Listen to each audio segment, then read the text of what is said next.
Couple of years down the road, you are, I don't want to say starting over necessarily, but you are taking a new turn in life. Okay, doing what? You work as a counselor, sort of like emotional support counselor. Like a therapist or something? Yeah, A sort of. counselor? Yeah, so part of your job is you get, groups together, like you talk to, people as a group, and it's essentially group therapy, you know what I mean? Where you just kind of you're not qualified as a Yeah. therapist, but you're a counselor. There's like a new loophole in the Los Angeles legislator where it's like if you just label yourself as a counselor, you can pretty much do what therapists do. Jesus Christ. So you are you're a it's an emotional support group for Italian American men who have to move out of their mom's homes. Yeah. Yeah. Or it's like, like their mom recently passed or something like that. And so they'll be like, there's this one guy there. He's like, how am I gonna live without my ma? I don't even know where her recipes are. Oh. And then they all go, oh, Oh, because they're sadly. sad. Okay, Yeah, they gotcha. all do it in unison. It's like a thing that they do. Great. So, you have to talk them through, how to do their own laundry, you know, fold their own clothes, cook their own meals, stuff like that. One guy there, his name is his name is Freddie Spaghetti, and he's like Come on. he's like uh I mean, where do you even get salt and pepper? Oh, it's a very sensitive situation. Someone goes like, Freddie, he's like, what did you say? Pat has been working on it as James Gandolfini. We're just gonna shoehorn it in here, I guess. Just gonna fucking ram it in. And Freddy's spaghetti is a bit that you and I do together. There's another dude there. His name is Tony Rigatoni. God damn it. And he's like his mom recently passed away. This sucks. This sounds like Yeah, very emotionally intense, and that I'm it having is. to raise Oh, these. yeah. And some of them are, they're not very open to the idea of like therapy. So like Tony Rigatoni, he's like, this is satanic black magic, sick shit. Like throws chairs and stuff. But Jesus. but you're able to you actually are doing a very good job with these guys. You're making them realize that, yeah, they lived with their moms until they were, some of these guys are, pushing 50. And they don't know, they know how to do certain things, and there's certain things that they don't know how to do because, their mom always did it. And so you're, teaching them about laundry detergent, stuff like that. The one thing that I'll say you don't have to teach them anything about is how to take care of their fucking hair. Because you can tell that these guys like spend one guy tells you he wakes up at 3 in the morning to start doing his hair. Oh, wow. He's like, I don't let nobody touch it. So, Yeah. so you so you're working there. Uh, the What's the emotional name of the support. group called? It's called Mamma Mia. Let's a Oh, healer. no. Mamma Mia, let's a healer. Oh, God, Pat. Yeah, like heal their, their mental, issues. So you're working there, and you're enjoying the work, you know.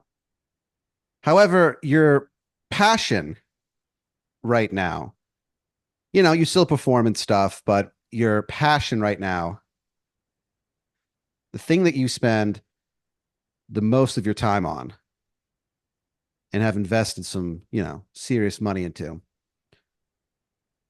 is rollerblading. No, I don't. I am notorious for having issues with roller skating. Yeah. No, it has never worked out for me. I cannot do it. I do not possess the skill. So, this is a few years down the road and you've kind of like gotten a lot better at like, balance, finding your center and stuff like that. Are you fucking So kidding me? you're, yeah, you lost a little bit of weight. And so now you're like, you know how to like stand better and stuff, So the reason that you got into rollerblading is, uh, there was, this, girl who lives, in your like, in the cul-de-sac that you live in. You kind of had like a big crush on her, and you decided like, all right, if I take up rollerblading, maybe this girl will think that I'm pretty cool because she's, Not even a woman's love would drive me to rollerblade. she's got like a pink mohawk, and like her head shaved, the rest of it, she's like, Cool. a pretty cool looking girl. And so you're like, how can I look Not cooler? And then one no. night, Get one the night, fuck, so man. one night, you had a dream that you were watching the sun set in the distance, and you kind of like heard in it's kind of that thing where how like a little kid draws the sun, but it has, the Like rays rays coming out coming of off. it, and it's like sunglasses and like a mouth. Yeah, like a cool sun. A Yeah, cool so smelling sun. it looks like that. It's not a cartoon though. It looks like the actual sun. It just has sunglasses on and like a mouth, and it goes, rollerblade, Aaron. And then as it sunk, you Sun know, is telling me to rollerblade. yeah, that's how you'll win her heart. I don't. Then you see it like start to, as it starts to disappear behind the mountains in the distance, it just starts screaming. As the sun God like damn it. sets, it's just like yelling the whole time. I don't think you're grasping like the the extent of my inability to do this. It's not if it's something that I really wanted to do, I could not do it. Right. But, you're kind of thinking to yourself, wouldn't this be a great story to tell our grandkids No, how we met? no, because it's gonna hurt and I'm gonna fail at it. And I'm not going to be able to do this. This is one of those things. Roller skating is just a thing that isn't for me. Man, I wish I could stay upright while moving on wheels, Right. but it is just not in my DNA. So you kind of thinking that even after the dream of the screaming sun setting and telling you to rollerblade, a few days after that, it's, like 10 in the morning or whatever. You walk outside and you see this kid like rollerblading, and you're like, whoa, because this kid is very good flipping around, his sense of balance is extraordinary. He moves almost like a leopard.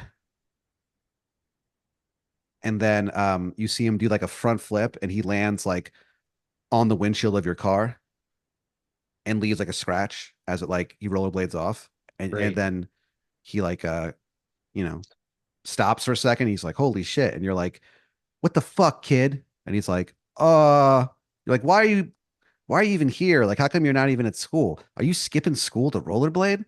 And he's like, and you're like, you could get in a lot of trouble I don't give a fuck about him skipping school. He just put a But scratch in my goddamn window. then you go, unless, and he goes, teach you how to rollerblade? You nod. So I'm for not the going to befriend a child for this. They're like, you're you asking me to make a lot of concessions. yeah, you just don't turn him in um for skipping school and he teaches you how to rollerblade. What about And my fucking windshield? What about my so fucking windshield? Like the thing that I care about the most in this um situation. so he doesn't have any like cash, you know? So in exchange for, like to make up for breaking your window, he like cleans your apartment and stuff.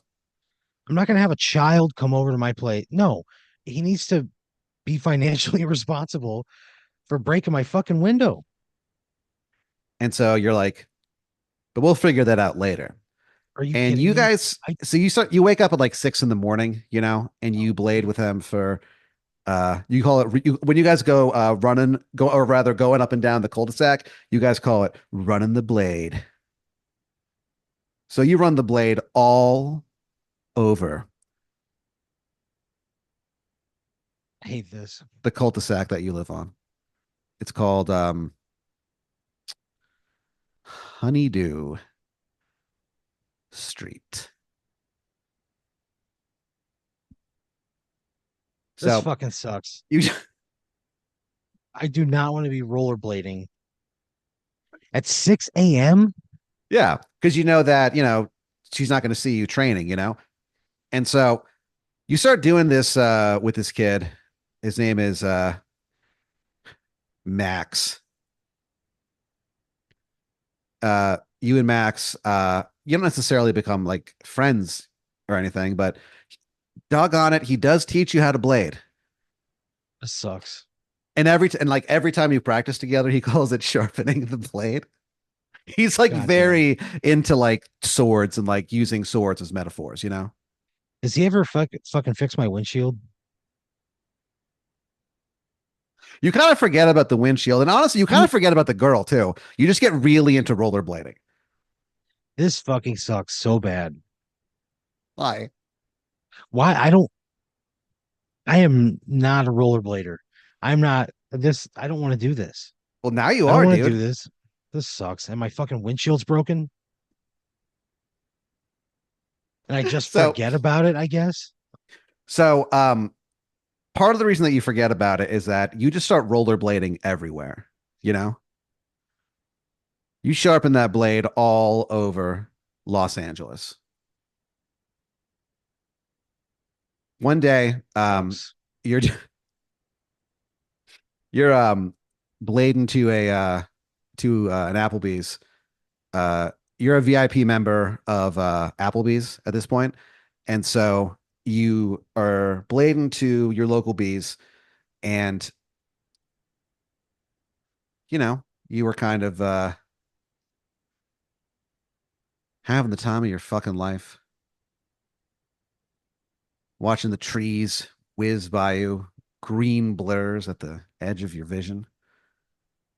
And then suddenly you come to like a total stop. And you see on a lamppost a sign for a rollerblading competition. What's the competition called?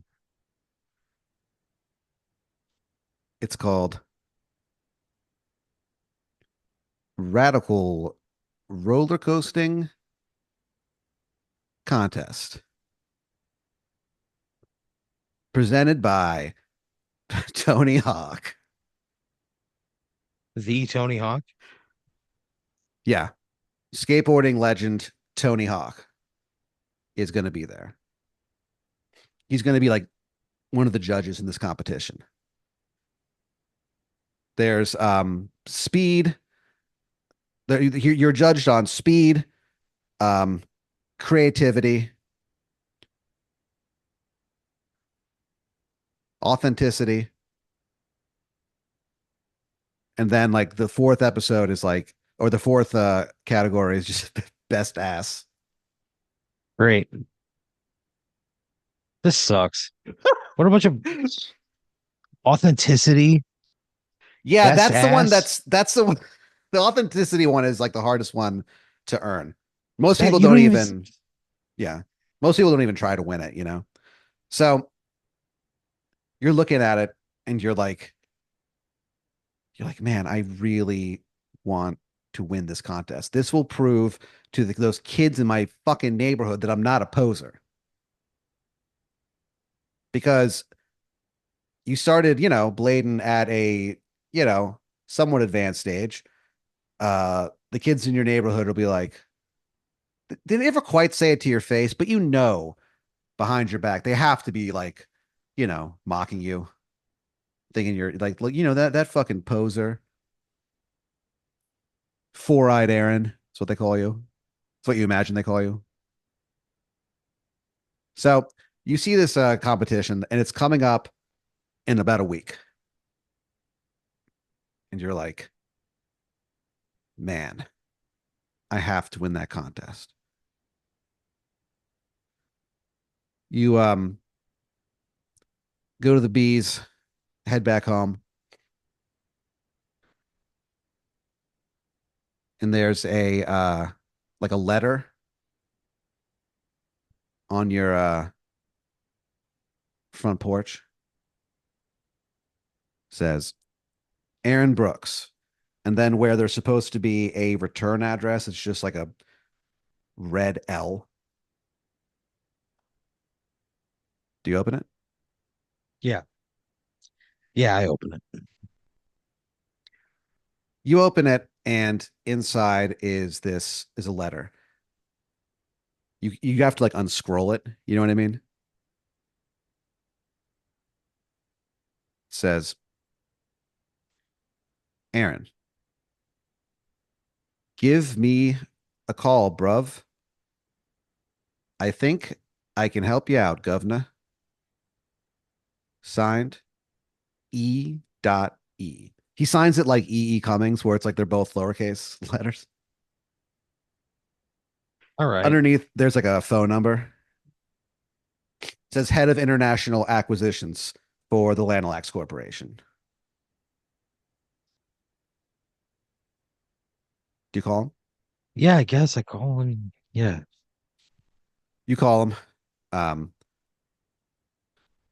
512 666 6666. Why As such it a fucking ominous phone number? Like, why would you do that? as, If you got that as your phone number, you'd go to the company and be like, "Hey, can we change this to something?" and you kind of like think that to yourself. You're like, oh, maybe I'm going to ask this guy about this. And so, it rings. They're playing like hold, like how like sometimes instead of hearing the ring, they have like hold music playing. Sure. So there's just like he's just playing Donovan. That's the music.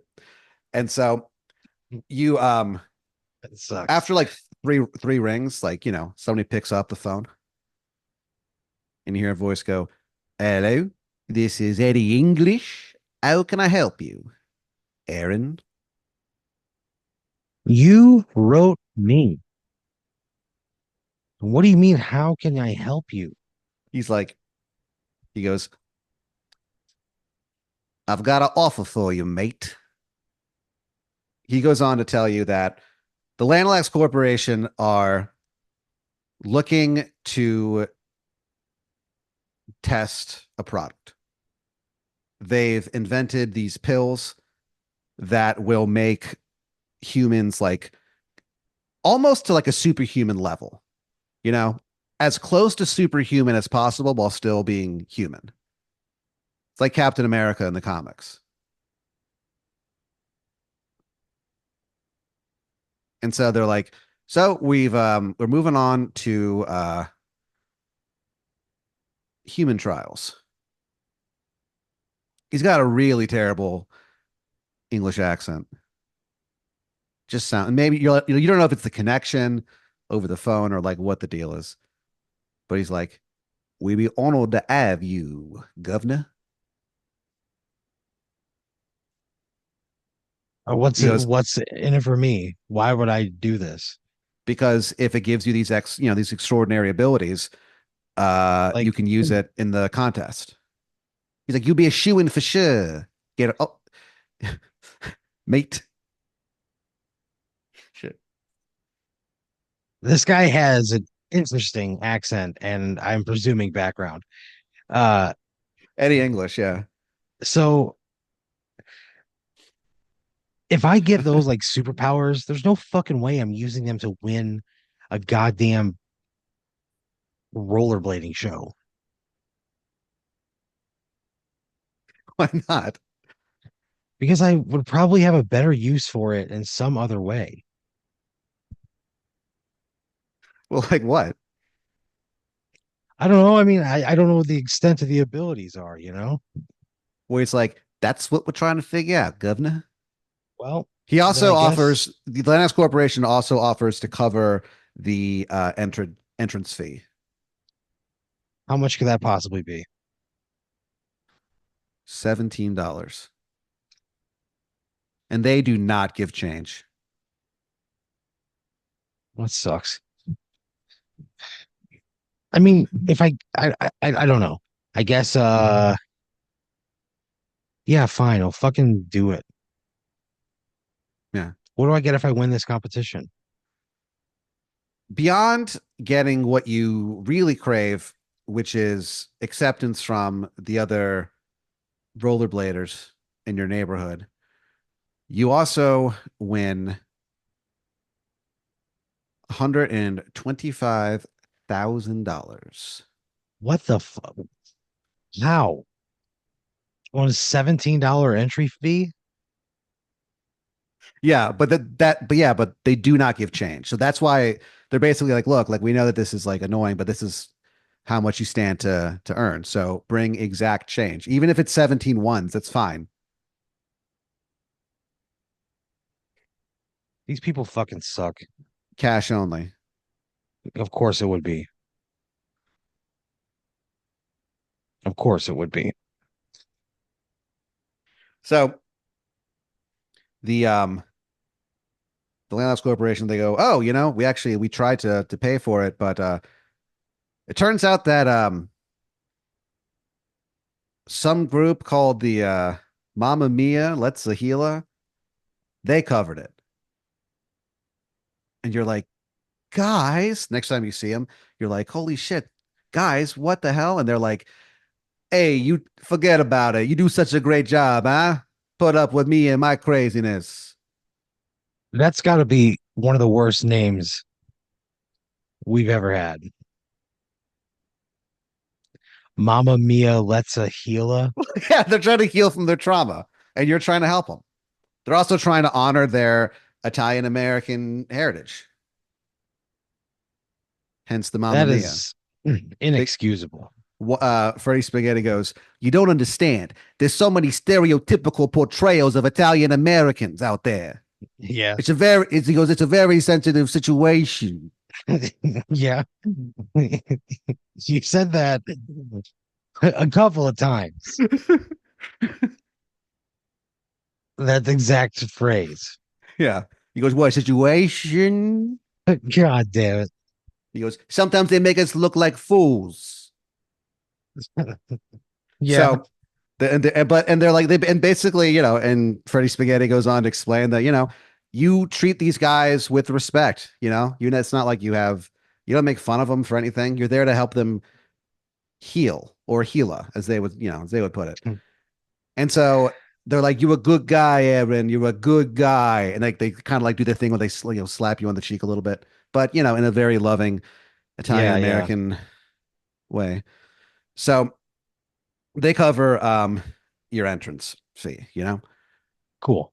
That night, it's the night before the competition. There's a knock on your door. They're like, "Night mail." You're like you have like one of those like letter holes or Slot. whatever. Yeah, yeah, yeah. The slot. You I have you a call yeah, it I have a letter hole. you call it your letter hole. And so the letter hole, opens, and this, package, not package, but manila envelope is, pushed through. You look over, it says Aaron Brooks. And that red fucking L, you could swear for a second that it was looking at you. It's the letter of the alphabet, Pat. You open up the package, and like there's like one of those orange, classic orange, like pill bottles. Yeah. It's unmarked. Well, that's You terrifying. you open it up, and it for just a second you can smell cherries. You look down. There's two jet black pills in there.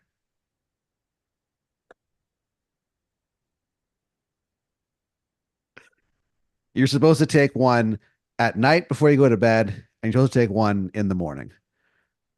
You pull one out. Um, the only stipulation with it is that you have to take it with chocolate milk. You can't take it with water or anything else. It has to be chocolate milk. And you're like, Fine. and you're like done and done. Yeah, yes, please. So do you take the pill? Yeah, I guess. It kind of looks like the those like xenomorphs in Alien. You know how like they have like that long elongated forehead kind of cover Yeah, thing. yeah. It kind of looks like that almost. It's So an oddly shaped pill, right? And it's jet yeah, black. Like it probably looks alien in nature. yeah. I mean, you think that, and you're like, I mean, whatever. It's just a pill. So you pop it into your open, eager mouth and take a big swig of that ice cold chocolate milk. The pill tumbles down your tight little throat, God damn it. and you're like, all right, well, you like I'm gonna turn in early. So you go to sleep. You dream of a howling void. You wake up the next morning. It's the morning of the contest. You look over,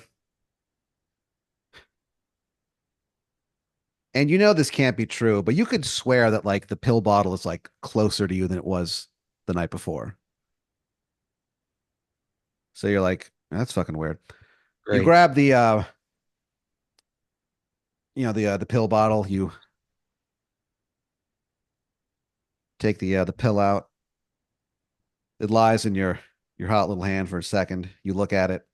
The sunlight kind of like catches it, and for just a second, it's like it shines so brightly that like you could swear that you would gonna be blind forever.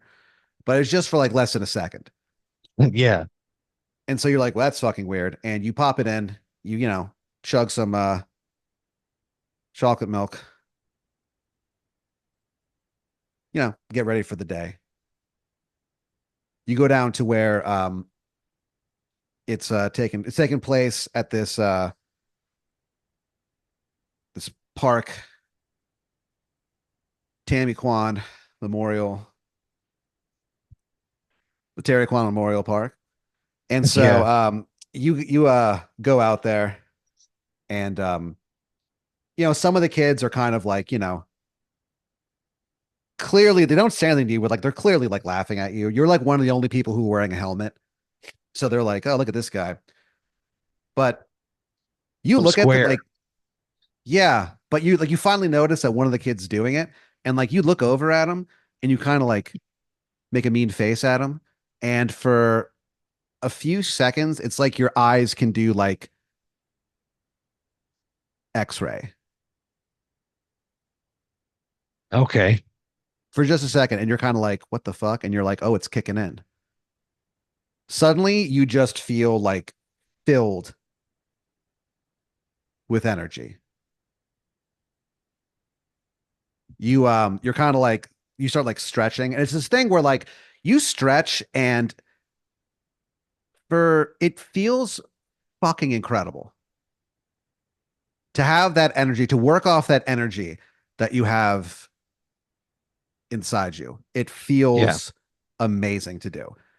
You balance on your left foot and you stick your right leg out at a perfect 90 degrees.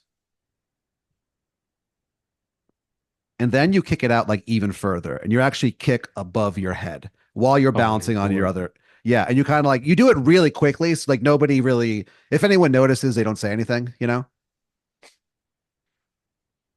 And you get into position and the person who is, what do you call that? The officiator, I guess, the person Okay. who fires Like like a the gun out. referee or Yeah. He is at this point, the last remaining World War II veteran who's still alive. he's the last guy. Yeah. Chuck matters. And people call him Chuck, and then in quotes, family matters, because he was always talking about his family and talking about how he can't wait to, get home to them after the war. And so, Nothing to do with the Reginald Bell Johnson family sitcom. no, but I'm not going to Okay. lie to you, Aaron. When that sitcom comes out, he is very pleased. It gets him a lot of Good. attention, Good for him. if you know what I'm saying. Oh, he's getting laid because of the show. Hey, I'm not Getting his saying nothing. DS. So he uh he was at the like he was in Okinawa and stuff, and he won a like a medal of honor because he killed like 1,700 of Jesus. the enemy troops 1700? over the course of the war. Yeah. And Man. yeah. And so like he was proud to serve his country, but to be honest with you, like he was really glad to be done with the service once it was done, Yeah. because he's like, man, I got to be honest with you. I kind of, I lost myself there about halfway through, right around, kill 800. Life just kind of stopped having any meaning. He says that like, at the beginning of he tells his whole story at the beginning of this contest. And he Yeah. goes, Jesus. and then he goes, anyway, it's an honor to be here. Then he goes, gentlemen, start your engines. Everyone's like, they just shrug and they like get into position. That's just what they assume you meant by that.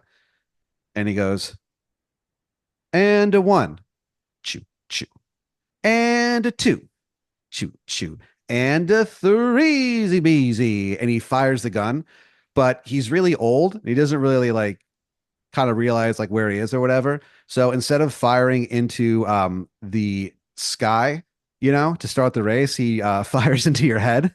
It goes God, what the fuck? it goes through Come your on. in one ear and out the other, literally. God damn.